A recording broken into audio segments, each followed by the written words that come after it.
Hello and welcome to another live podcast episode. I hope you all are doing well. I usually cover everything related to Villarreal, but today we are going to mix it up a bit, as the Argentinian national team is the first team I supported ever since I was 13, I think. And what better way to start than to have Santi as my first guest? It's an honor to have you here as my first Argentinian and a reporter. So, welcome, Santi. How are you doing, man? Well, first of all, thank you very much for inviting me. Uh, it's always a pleasure, and yeah, I'm doing pretty good actually. Enjoying for now the Under 20 World Cup, where Argentina carrying on a pretty good campaign so far. Much better than the previous one, that's for sure. Yeah, So yeah, I'm excited about it. great. That's great. Yeah, We can start from there actually. About yesterday's impressive win. Mhm. I have to admit, I don't watch. I watched the last World Cup when we got in for under 20 when we lost, I guess Germany.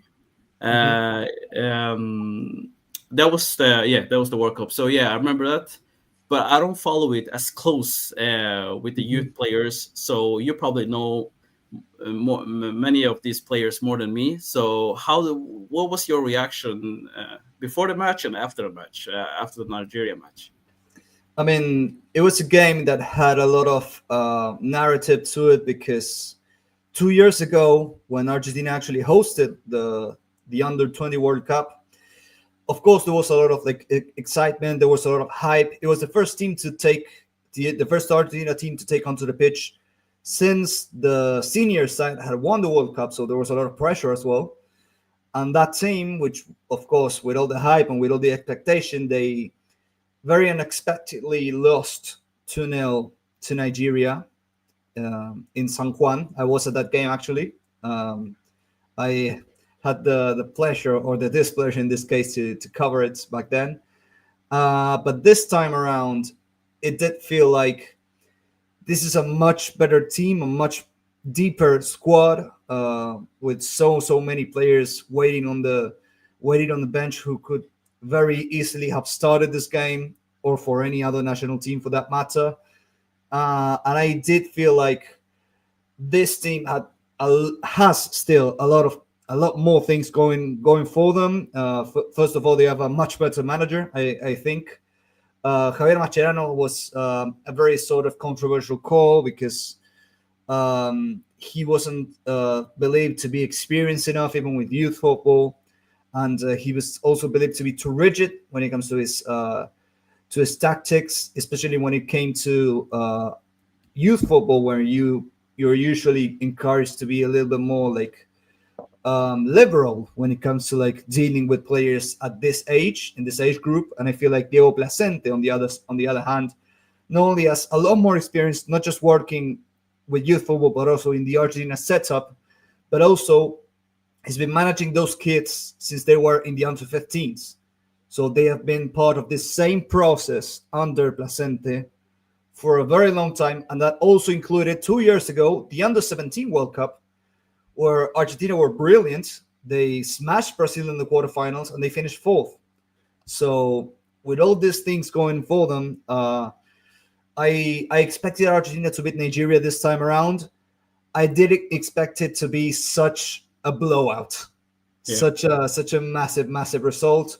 Some amazing goals as well. That fourth one from Silvetti was so good, especially coming from a guy who came from the bench as well. Mm.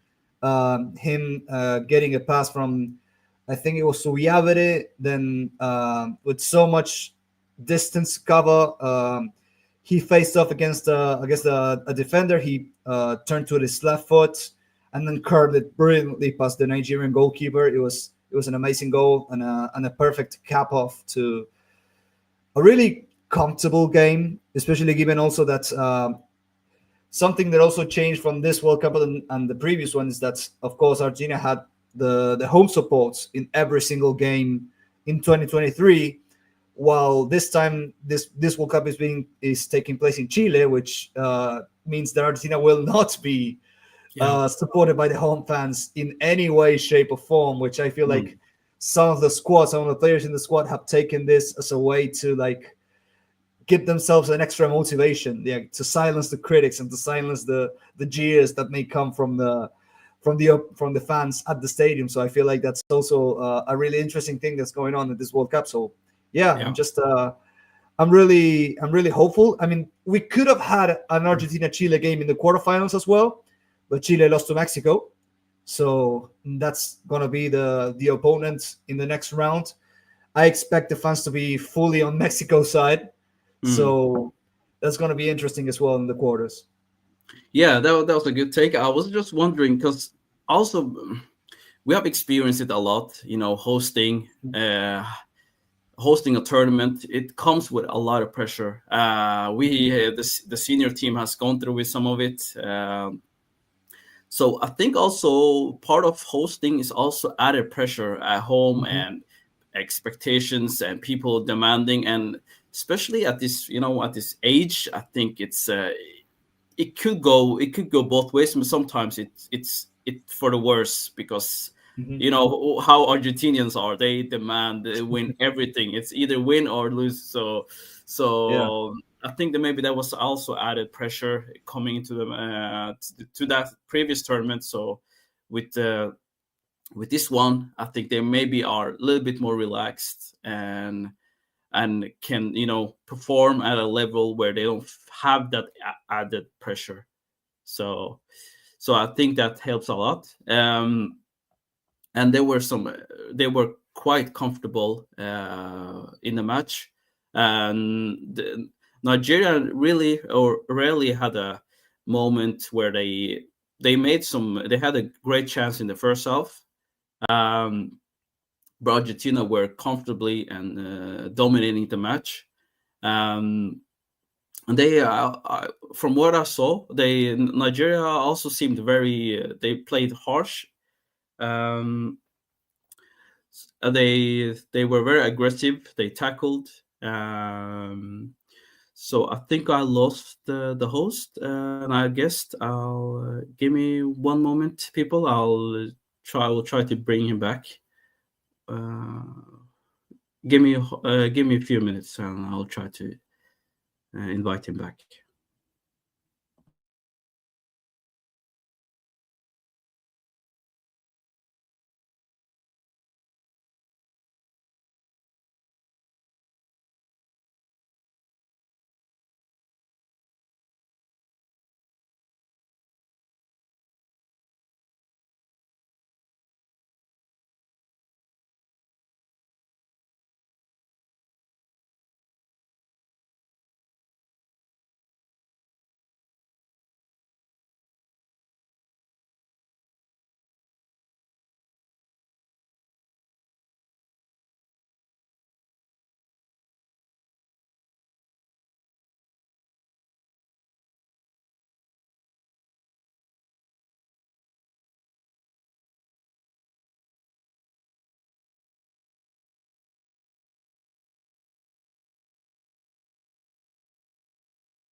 There we are.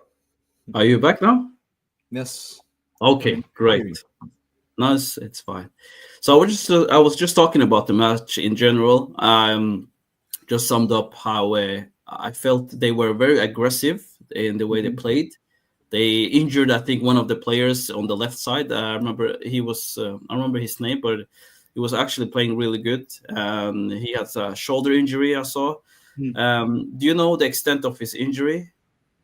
Yeah, I think I read yeah, it's Salvador Montoro you were talking about, I think. Yeah, And unfortunately he had a break into well this bone right behind his shoulder. I can't remember the name of it in English. collar. No, maybe not collar. Maybe I don't know. No, not the Yeah. collarbone, like behind here, like Okay. yeah, and it goes to his back. Anyway, he's gonna be out for a while now, unfortunately. So he's certainly out of the World Cup, and he's probably gonna be out for a few months because of that break. Mm, So that's a shame because he was having a pretty good tournament. He was actually a real yeah, he was having some. I mean, he already had his breakout season at Vélez. He had won the league with them last season, and he was now showing some really interesting signs playing for Atlético Mineiro in Brazil, mm. despite his age.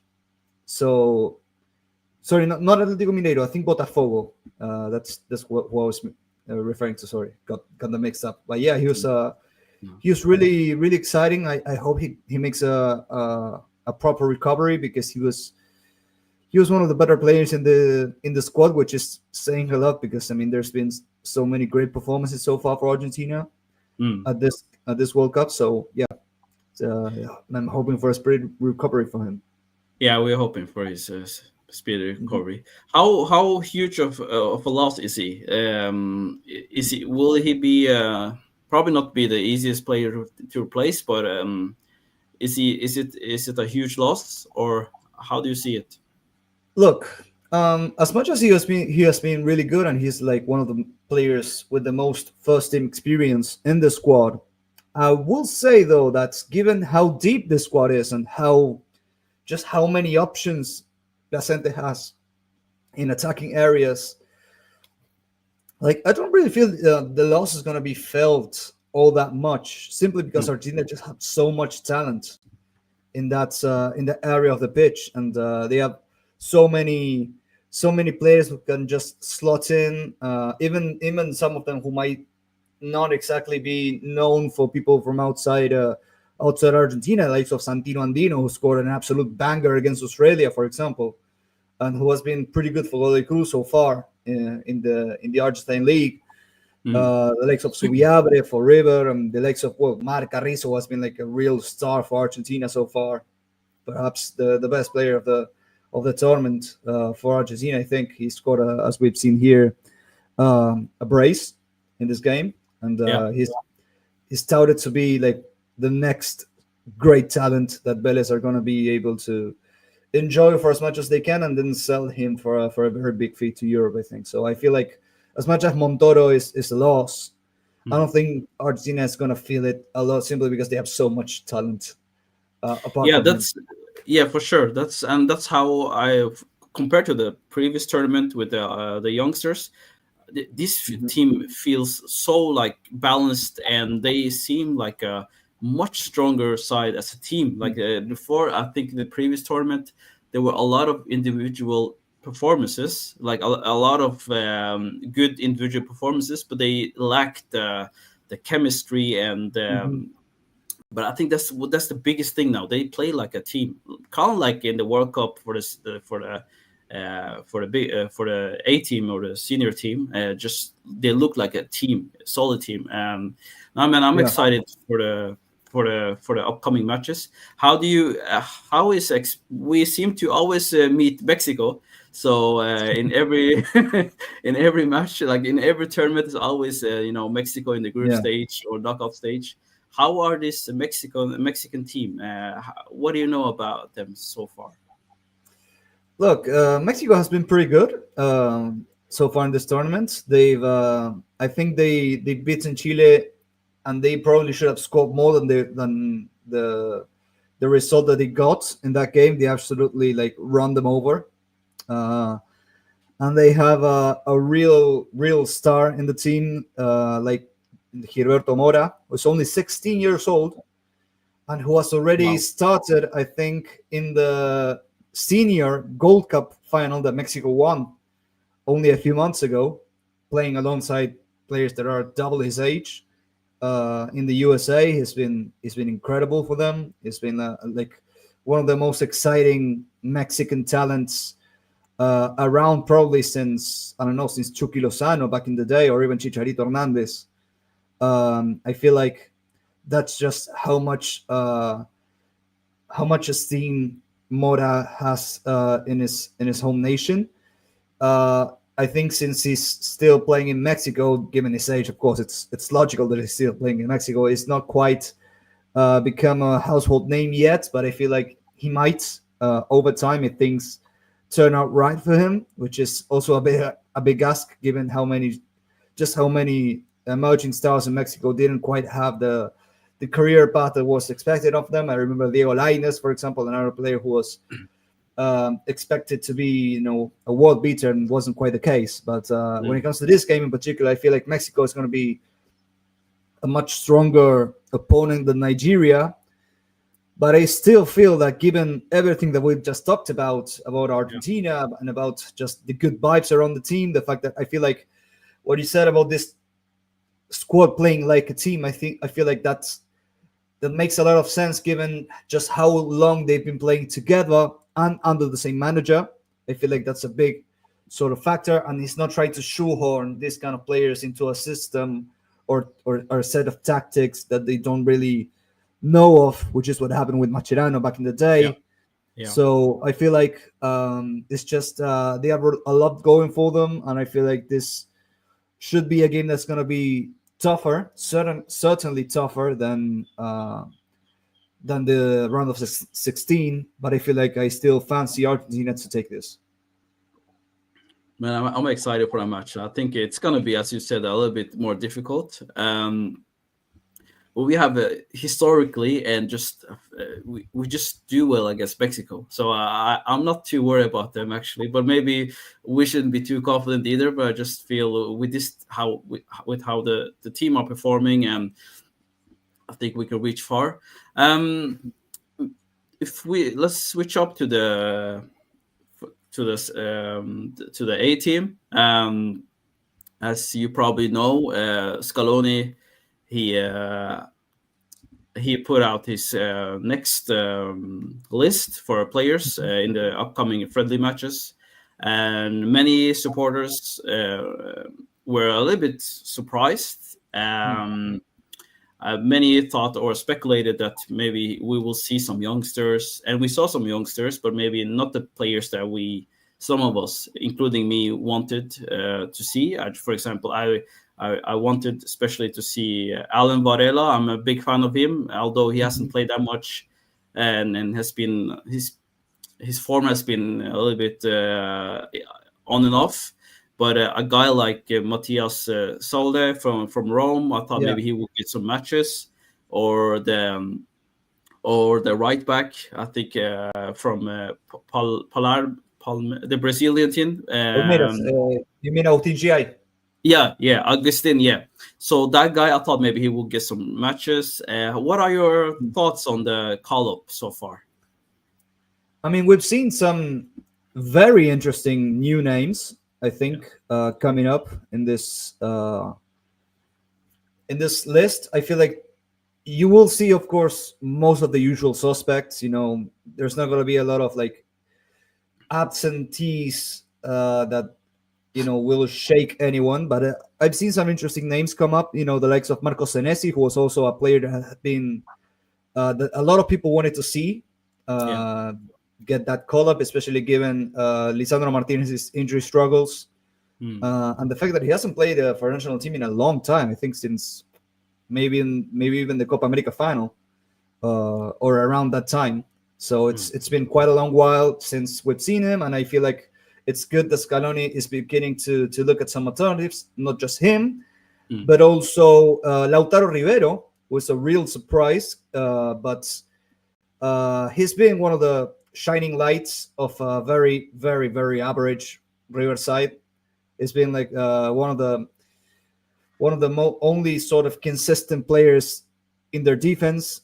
They struggle a lot in defense lately, especially the likes of Martinez Cuarta and Paulo Diaz, who haven't been great, but he's been like a real sort of emerging star at the center of that defense. That's an interesting call up. Also, Facundo Cambeses, who's of course is not expected to play any minutes, but the fact that he's Racing's backup keeper. Is not even the starting goalkeeper It's not normally even okay. because Wow. Gabriel Arias, who is a Chilean international, is usually the starter for Racing, but he's been getting a lot of minutes since he got injured, and he's been okay. He's been all right for Racing. I feel like no one expected him to get a call up, to get an international call up. Still, I do not think that he's gonna get any minutes. Maybe like 45 minutes in a friendly, which would still be like a massive sort of reward for his performances. But I feel like that's a real surprise.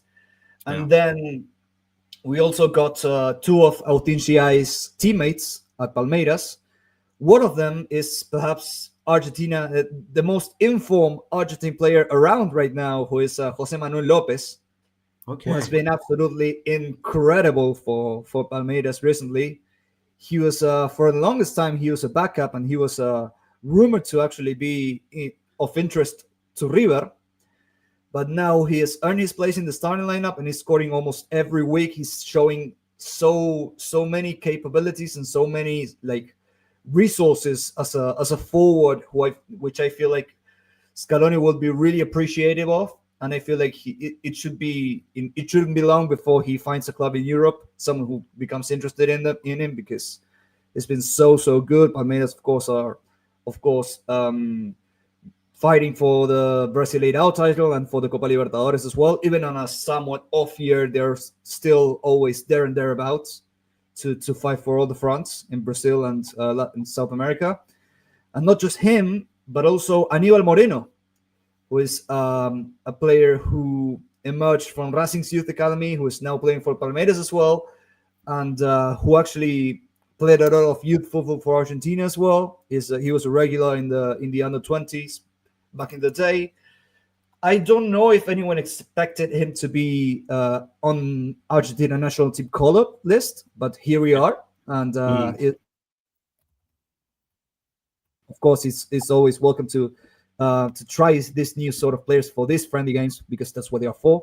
I do agree in the sense that probably Matias Soule warranted a call-up. He's been so good for Roma. He's been scoring so many important goals. And at this point, I do feel like his omission might have something to do with Scaloni not quite feeling that he's a good fit into the system that he plays, or something like that. There's been some fiery statements from his agent as well, who's almost kind of threatening to make him available for the Italian national team if he doesn't get any call-ups from Argentina, which I feel like those kinds of statements don't help anyone, not even Sole. I feel like even people close to him might agree that they were unfortunate and that his priority must be playing for Argentina. We've seen him at the Under-20 World Cup 2 years ago. He was very good at it as well.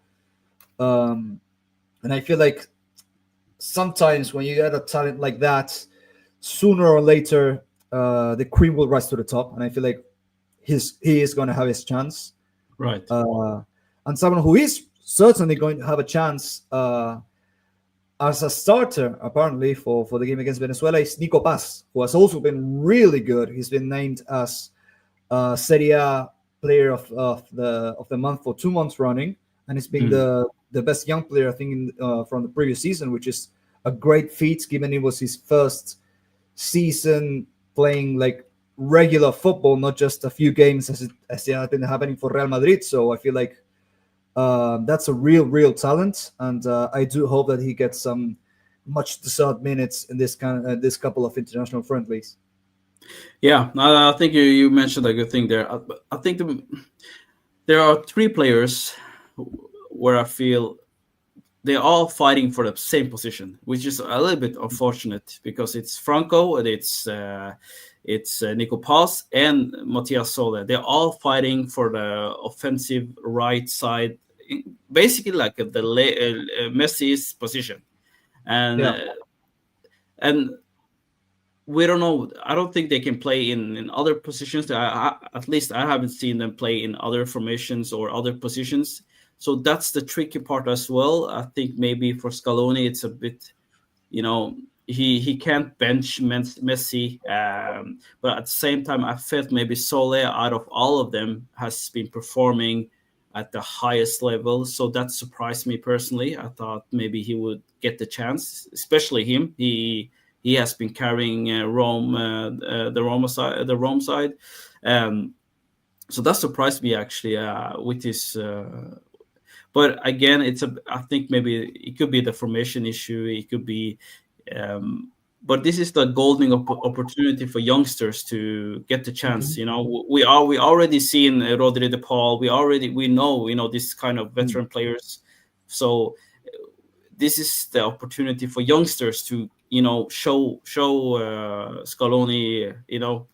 But I think for Sole maybe it's a bit too late now. I think for the World Cup especially, I thought that's why that was my thoughts. Maybe now mm. there won't be any more friendlies until maybe next. I don't know. Do you know about any friendlies upcoming after these two, or is it just done and it's the Well, there is one more international break in November, yeah I believe, and then there's the March international break, which if things go our way, March is gonna be the date in which the Finalissima against mm, Spain is gonna take place, which is also like one of the main sorts of games that Argentina fans are like circling on their calendars because it is a chance to face the other team that's probably considered among the best in the world yeah in international football. A Messi versus Lamine Yamal sort of yeah showdown, which is like water in their mouths, something like that. Um, when it comes to Messi's sort of long-term replacement, or the player who's gonna take up that role or that position, I feel like from what we've seen in the qualifiers and other games as such, I feel like at this point Thiago Almada seems to be like the surefire bet to occupy that role. He has done so in Messi's absence, and it's been amazing in that 2 game stretch against Uruguay and Brazil, perhaps the two toughest sort of games that Argentina had to face. And he scored the winner against Uruguay, and then he absolutely ran the show against Brazil at the Monumental. And I feel like if anything goes right, I feel like there might even be right now a debate on whether you should start Messi, Almada, or both yeah right now. So, I mean, given Messi and his injury issues as well right now, and how much you need to like manage his minutes and his efforts on the pitch, and what Almada can give you that this current Messi maybe does not. So I feel like there's a big debate around that. So maybe Sole's situation has to do with just a position that, as you said before, it is overcrowded. There's overbooking, a big yeah overbooking, and I feel like there's just so much competition mm, that of players with a similar sort of like attributes. Having said that, I did see Matias Soule playing on the left of the attack at the under 20 Euros, and he was pretty good. I mean, he was. I feel like he was better playing on the right because he can cut to his left foot. And he scored. I remember him scoring a pretty good goal. I think it was against Guatemala or Uzbekistan. I think it was Uzbekistan. Um, Starting from the right hand side to his left foot, but he has shown that he can play on the left. I feel like he looks like something of a Di Maria type player.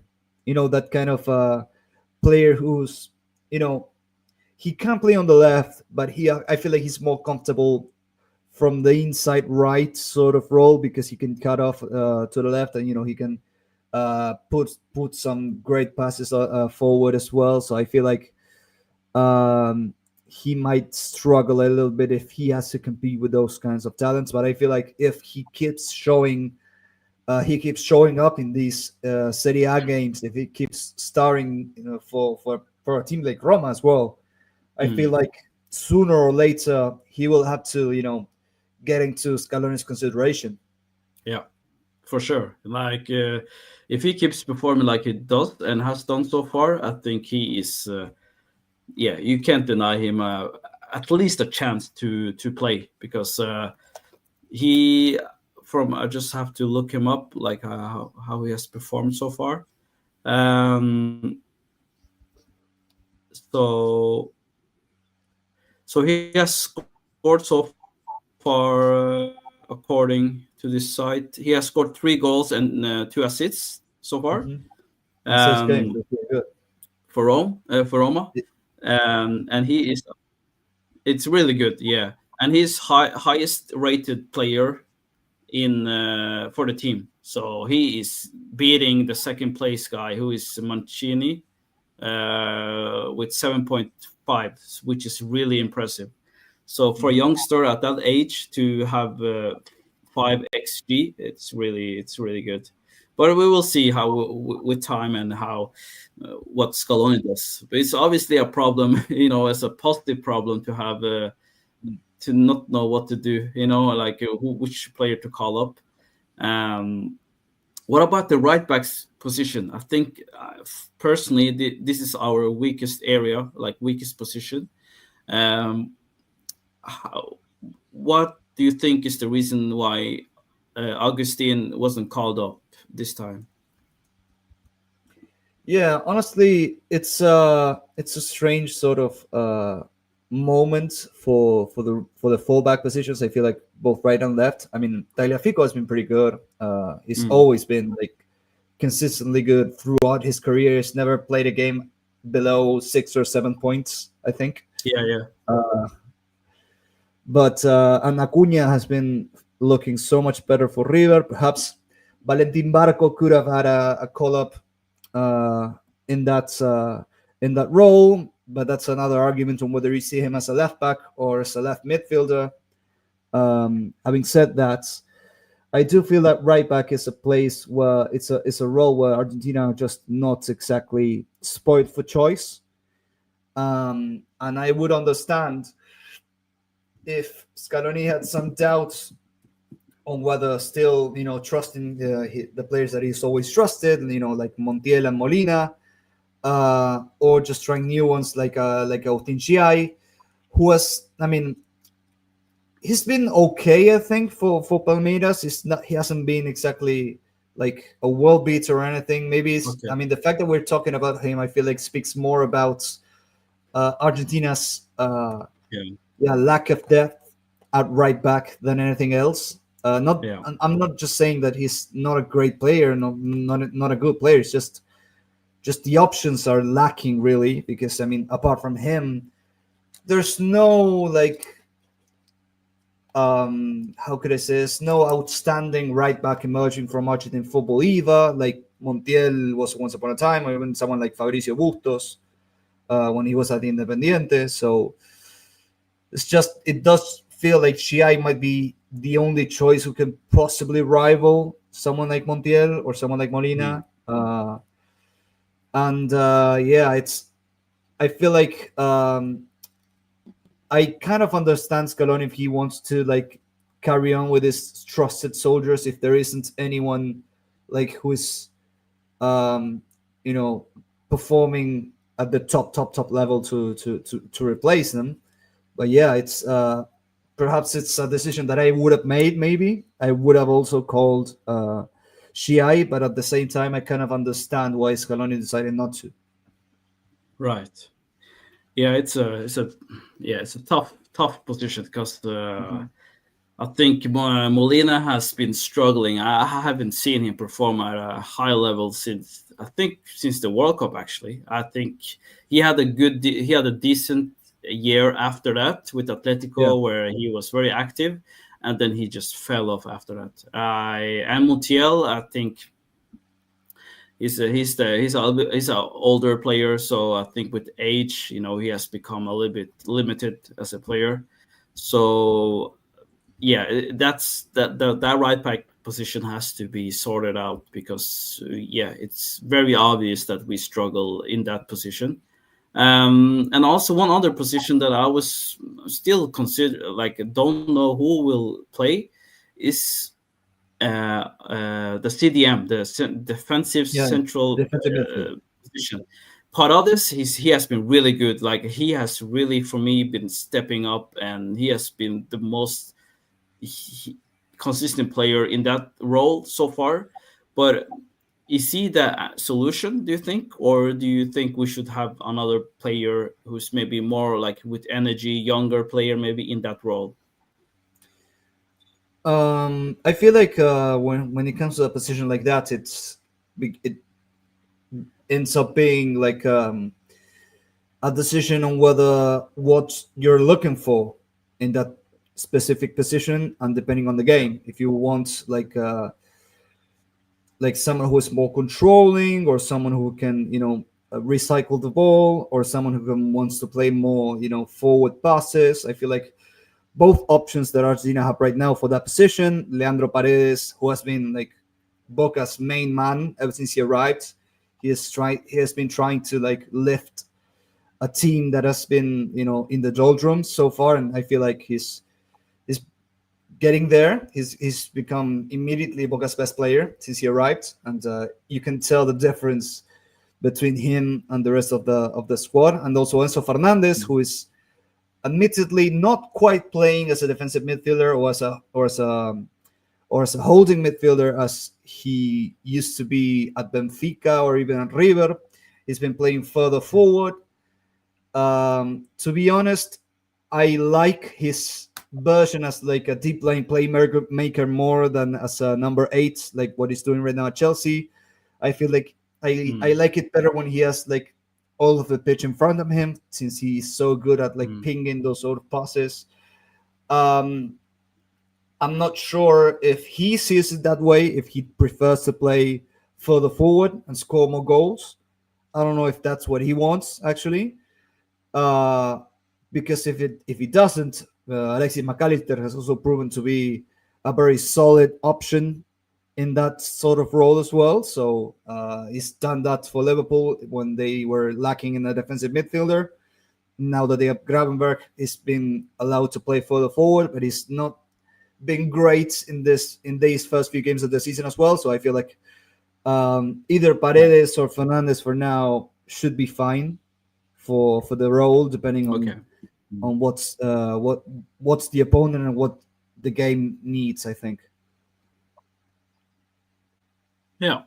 Yeah, it will be. Yeah, as you said, I think maybe it's more about what kind of player we want in that position. Do we want a player who will who will keep the ball and tempo, or are we what kind of profile in the CDM position are we looking for? I'm more like a old school. I like it. For me, CDM is a guy who's is a ball winner, like a Gravenbach for Liverpool, a ball winner. But in this modern time, I think you have to be both of them. You have to be a ball winner, but also carry the ball and play progressive passes. Mhm.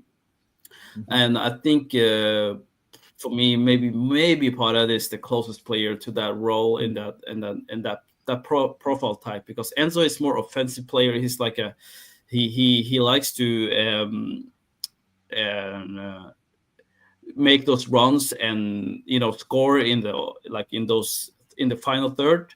Same with Mac. I think he's the same type of player, but he can also play as a CDM. So, but yeah, it will be. It's just another position that I just maybe start thinking about another guy on top of that. Just to have another solution, another um, yeah, just have a different type of players, profile players. So if we switch up to another topic for the upcoming matches, we're gonna face. I think you mentioned Venezuela and Puerto Rico, right? Um, h- what? what do you expect? Like, how what do you want to see from these two matches? Like, Honestly, I feel like what me and anyone else will be wanting to see from these matches is new faces, just new yeah, sort of players who haven't quite had the chance to show themselves to be tried in these games, because we all know that these are friendlies against, let's face it, lesser opposition, teams that are not going to show mm, like a lot of like resistance. They're not going to really test Argentina. It is what it is. I mean, we're not Argentina are not facing like a continental powerhouse or a European sort of stalwart. They're facing Venezuela and Puerto Rico. So I think that's I would like to see some of the new faces and how they can adapt to Scaloni's setup. The likes of Lopez, the likes of Paz, the likes of even someone like Rivero or someone like Moreno or Senesi. I would like to see them just to see how much they can perform, because when it comes to the actual game, I'm gonna be honest, I don't find it all that entertaining or interesting to watch if it isn't to try these players out. yeah, yeah. I agree. I want to see new faces. Like, I'm just tired of the same players. I want to see. I'm tired of seeing. We know how these veteran players, Rodri, Paul. We know what to expect from them. So Hmm. that's the last thing I want to see now. I want to see new faces. I want to see youngsters. I want to see new players who want to improve, like who want to show Scaloni. So for me, it was a little bit disappointing when I saw basically the same Callup. Okay, except a few players here and there. So, but yeah, out of those players you mentioned, Nico Paz and the striker, who are you most excited to see? For me, I think Lopez, because as I said before, he's probably the most informed Argentine playing right now. He's been electric for Palmeiras, and I feel like he still hasn't quite proven himself to play in a team that has sort of like a European rhythm. I mean, it's not quite going to do that in these friendlies, but if he can perform alongside some of these players who have so much pedigree and so much, trajectory in a European setup, or like who have just who play with that extra sort of intensity, if he can do that, I feel like we can see a really interesting sort of alternative to the attack, to the likes of Lautaro and Julian Alvarez, who are, by the way, incredible. They always are. But like it's never a bad thing to to keep adding to those sort of options, those sort of names, and maybe even if he shows himself to play like this alongside these players, maybe he can even earn a move to Europe as a result. Who knows? Yeah, who knows? I don't know about his age. Is he a young striker, or is he a He's in his like mid 20s, I think. He's mid 20s? 23, 24, something like that. Let me check. Okay, that's yeah. Um, He's 25. 25. Sorry, Okay, that's he's turning 25 in December. right. So he's in a like a good age. Um, what about the son of Simeone? Do you think he could be a maybe potential? He could play as a right back. Like, yeah, I've seen him play there, but I don't know if maybe Scaloni is looking at him as a right back. I'm not I mean, sure. it's an interesting question, I think, because it is true that at Atletico Madrid he has been tried a couple times as a right back, and we know that Argentina are quite short in that particular side of the pitch. We've discussed that, and also that's Giuliano Simeone's main qualities are like his energy, his Mm. athleticism, his speed. Of course, he's a player who can contribute in attack, but I feel like he's not quite as technically gifted as some of the other players he has to compete with in the middle and in the attack. He has scored some great goals. He scored, I think, an amazing goal against Brazil, for example. Yeah, that was great. Yeah. Um, but I feel like perhaps I mean, I know that Scaloni must really appreciate that sort of work rate, because when with a player like that, we've seen that with the ball, but with a player like that, you can sort of unlock the players that can actually make a difference in the final third, with a player who runs his socks off so much. So I feel like that it depends on how Scaloni wants to use his strengths. If he wants to like use him in that sort of role to like unlock the players in front of him, or if he wants to use his speed to open up the play and just using him as a right back. I feel like that would be an interesting sort of alternative. We haven't seen it yet, but I feel like it would certainly be something to take into account for sure. Right. Yeah, I think yeah, we with our lack of options, I think maybe he could be also a decent option to have. Man, yeah, I'm just really I feel that since the World Cup, the time just feels like it just flew away. Like all of a sudden, we have a World Cup again right around the corner, and and I have to say, I watched your thoughts on the World Cup during the Qatar World Cup, and how hectic it was. I mean, I didn't know Argentinians were that crazy and superstitious, and uh, especially the one guy, the taxi driver who couldn't watch the Yeah, match, he just have it on the radio. That's that's for me the next level. I mean, that's I didn't know I have that. You know, as I'm not Argentinian, yeah, but I supported. That was like before I supported Villarreal. I was Argentina. Like I was a Argentinian. Like I always loved. Especially for me, my favorites has been Crespo, Hernan Crespo. It was Hernan hmm Crespo and Kelme were the two players yeah, for me when I grew up who I followed a lot. Um, and going through all this pain, you know, you as a Argentina, you probably know this, going through all this pain, losing, like getting knocked out in every tournament, just seeing the documentary, like how they really feel about the game in your home country. It's, yeah, it's next level. So like so I just yeah, I just wanted to share that because yeah, and I'm really excited, but I'm a little bit nervous because we have won, I think, a lot now. You know, with the World Cup and the two Copa Americas. I hmm just feel maybe I just felt maybe it would be a time to um, maybe integrate another player, like youngsters, like bring another fresh blood into the team, and we will see. Like I'm not doubting Scaloni and his plans.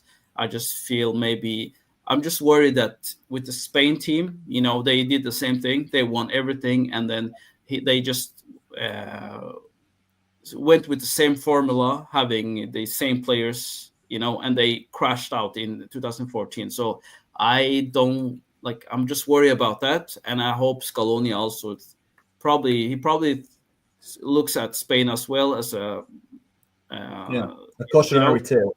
yeah, yeah. So no, man, I'm excited, and I think this time for Argentina it's going to be closer. Like it's not going to be in Africa or it's not going to be in Qatar. It's going to be closer. So maybe, and with the experience of playing in America from Copa America, maybe that will give them some kind of, you know, advantage, knowing how terrible the pitch are in America. You know, it's, yeah, it was horrendous, but somehow we managed to win. And how are you feeling about the World Cup in general? And Look, to be quite honest, pretty like calm, in the yeah, sense that at this point, anything that comes after this, it's so like an extra. Like this team is already in the history books. I feel like they've already etched their name in the history of the Argentina national team. Probably the best team that the Argentina national team has ever seen. We've never been through a stretch so successful and so dominant.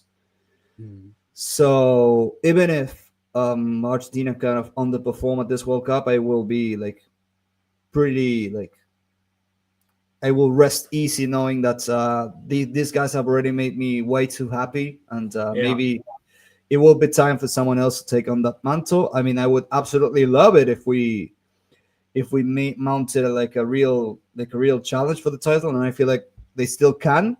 They Mm. still have enough players, and they still have enough enough depth in their squad to do so. There's still so many great players coming up. But if they don't, I am not gonna be mad at all, since I mean I've already been seeing like just how they can perform, and also like we've also like we also say something in the around the likes that we've won the last like proper or serious World Cup, the one with 32 teams. So Yeah. like yeah, this is it. Like we're fine. Right. Yeah. That's. I think just winning. I think just going over the hurdle of winning the World Cup in Qatar, winning after that, I felt for me, I was like, okay, like we Yeah. have achieved, what we wanted. Okay, now after this, it's a bonus, just a bonus for us. But as Hmm. a like a long time, as a supporter, I just want more. Like I just want. We have to go for it. You know. But I guess witnessing winning trophy. I think the World Cup, that was for me. That was, yeah. Nothing can top that. But yeah, that's I still want more though. So, but yeah, do you have any like last? Do you think we do you have anything else you want to add? Um, I mean, I would like to ask you, since you've mentioned Riquelme just yeah, a couple of seconds ago, yeah. did he have anything to do with you supporting Villarreal? Since you said you Um, already supported Argentina before that. yeah, that's a good question. I both yes or no. Um, I the first match, like I just started watching Spain for somehow for because in Norway La Liga matches were free, so there Hmm. was a channel who they used to show the top four at the time. There was Valencia, Real Madrid, Barcelona, and I think Sevilla. I think those four teams were at that time like the top four Yeah, teams. yeah, So yeah. they used to show those matches, and one time I saw Villarreal, and in one of those matches, because I didn't have a club to support, so this was after I supported Argentina. So this was late 1 year later. I just saw Villarreal and the yellow kit. I was okay. Mm. Okay, this is it. I will support this yellow kit. And then I just looked up the players, the squad, and then I saw this Argentinian because obviously followed Argentina from before. So I said, okay, there's one Argentinian player, no, two players. Sorin was also there. So I was okay, so two Argentinians. So and then I started watching closely, and then from the next match, I saw how good Riquelme was, like how Mhm. he just dominated the tempo, everything went through him. So I was like, okay, this guy is something else. And then I started supporting like fully both the like yeah, both Yeah. sides, both national and the club level. So that's how it started. And then 1 year later they played semifinals and Hmm. faced Arsenal, and then that's when, yeah. So yeah, so I think it was a little bit mixed, but somehow I just found Riquelme through Villarreal and just watching TV randomly one night. Hmm. So Amazing. yeah, yeah, but man, yeah, Riquelme is for me the best player. Like besides Messi, I think for me the best player in Hmm. just in the way he, yeah. So we can talk about it like, well, I can talk about it for 5 hours about Riquelme, but yeah, so. Hmm. What about you? What about you? I see you have Arsenal kids on your profile, I think. Ah, yeah. I mean, I kind of sympathize with Arsenal, but my team, the one that I support, is Independiente here in Argentina. Oh, in the okay, the blue and white stripes. No, No, no, no, all red. all red. Okay. It's the team Uh, that where you know Diego Forlan. yeah, Diego Forlani. Yep, yep. He came from Independiente, in fact. Okay, But is it a Argentina or Uruguayan team? No. I'm Argentine. I'm Yeah. Argentine. I lived in Argentina all my life, but Forlan, his first club was Independiente. Okay, I didn't know about that. Well, because he was playing Okay. for my club. Wow. Okay. So you okay? So that's another like player who came through. Like he didn't come through Villarreal, but he really stepped up in Villarreal. Yeah, exactly. Okay. So are there other players that since Forlan has he is not Argentinian, but are there other Argentinians who have played for the national team who like recently who are from that club or around Yeah. the area? Well, the most famous one by far is Sergio Agüero. Okay. Yeah. He also came from the youth ranks of Independiente, and then very recently, Independiente's last title, their captain, that's 2017 Copa Sudamericana. Their captain was Nicolás Tagliafico. Tagliafico. Okay. Yeah. Okay, so he is also from that area, or No, he's in fact he started his career at Banfield, who are a team that's kind of close, and then he moved to Independiente. And right, from Independiente, after winning that title, that Copa Sudamericana, he went to Ajax.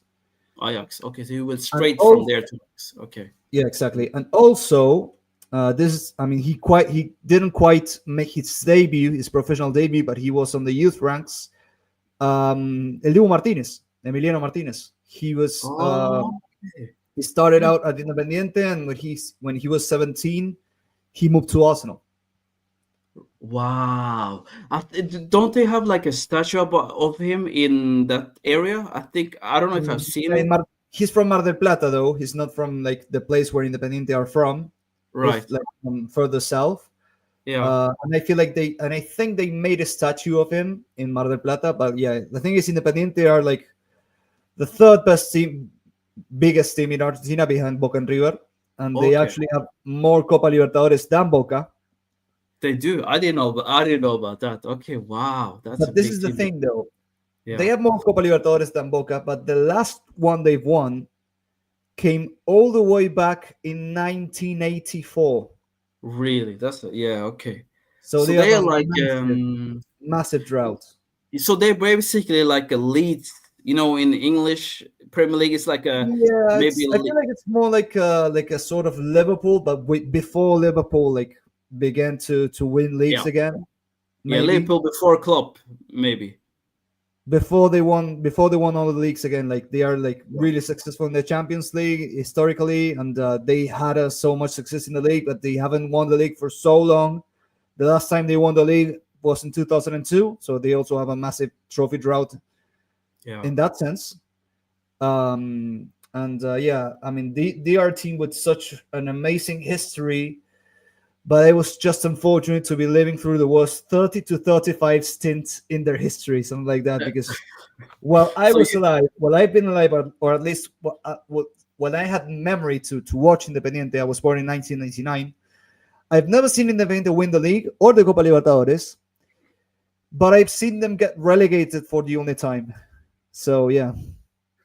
really, and now Yeah. what kind of level are they in? Back in the highest level, or Yeah, I mean they've only spent 1 year. They got yeah? promoted back again in 2014. They won the Copa Sudamericana in 2017 again, which is like the Europa League.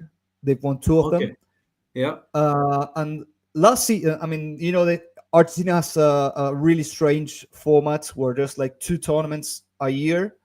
In the first one, which was played on the first half of the year, Independiente made it all the way to the semifinals. So they were 2 games away from breaking that really long trophy drought. They lost to Huracan, yeah. and then they lost to Platense, of all teams. They won their first ever league title. Hmm. But in this second sort of tournament, Independiente are in right now, it's been 10 games, and they haven't won a single one.